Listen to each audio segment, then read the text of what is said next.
अंशुमान को पता लगाने के लिए भेजा कि हमारे 60,000 पुत्र गए कहाँ, पता लगा कर आओ। पता लगाते हुए वे कपिल भगवान के आश्रम में गए। कपिल भगवान का वहाँ दर्शन हुआ और उनसे अपने चाचा के विषय में पूछा कि महाराज, हमारे चाचा अश्वमेध यज्ञ के घोड़ा को ढूंढने के लिए निकला था, लेकिन अब तक पता नहीं वे गए कहाँ। कपिल भगवान ने कहा, हमारी तीक्ष्ण दृष्टि से ये सब के सब भस्म हो गए। अब उनका दर्शन बहुत मुश्किल है, उनका जीना बहुत मुश्किल है। अंशुमान ने कहा, संत की दृष्टि से जो भस्म हो गया, दुनिया में उसको कोई पवित्र नहीं कर सकता।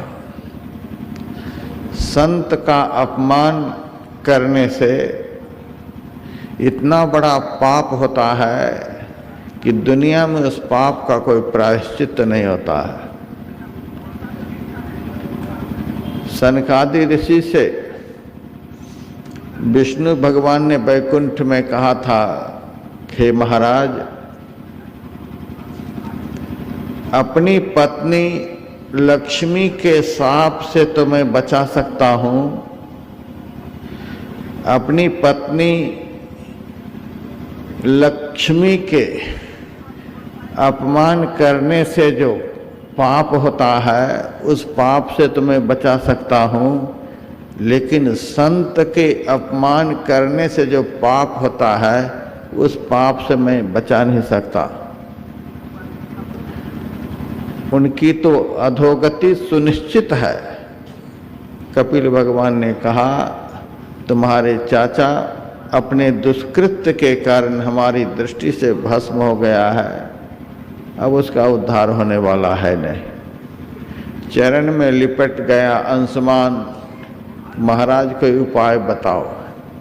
कपिल भगवान ने कहा, एक ही उपाय है, दया करके बता रहा हूँ। भगवान के चरण से जो गंगा ब्रह्मलोक में प्रकट हुई है, वह गंगा यदि पृथ्वी पर आए और उस गंगा के जल का स्पर्श तुम्हारे चाचा के जले हुए शरीर के भस्म से हो जाएंगे, तो तुम्हारे चाचा का उद्धार हो जाएगा। इसीलिए तुम तपस्या करके माँ गंगा को इस पृथ्वी पर प्रकट करो और उस जल को लेकर इस स्थान पर आओ। उसी जल से तुम्हारे चाचा पवित्र हो सकते हैं, उनका उद्धार हो सकता है। भगवान कपिल का आदेश प्राप्त कर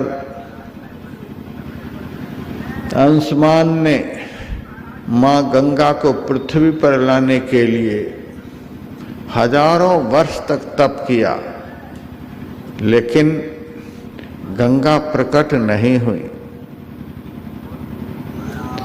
जिस गंगा के तट पर यहाँ शिविर का आयोजन हुआ है, उस गंगा को पृथ्वी पर लाने में पहले के महापुरुषों को कितना परिश्रम हुआ है, यह प्रसंग बतलाता है। हजारों वर्ष तक अंशुमान ने तप किया, तब भी गंगा प्रकट नहीं हुई। अंशुमान के पुत्र दिलीप हुए, उन्होंने भी हजारों वर्ष तक तप किया, लेकिन गंगा प्रकट नहीं हुई। दिलीप के पुत्र भगीरथ हुए, भगीरथ ने 10,000 वर्ष तक गंगोत्री में जाकर बड़ा भारी तप किया। उनकी तपस्या से माँ गंगा प्रसन्न हुई और उनके सामने प्रकट होकर कहती हैं कि बेटा वरदान मांगो। भगीरथ ने कहा, कपिल भगवान की तीक्ष्ण दृष्टि से हमारे चाचा भस्म हो गए हैं, उनका उद्धार हे माता आपके पवित्र जल से हो सकता है।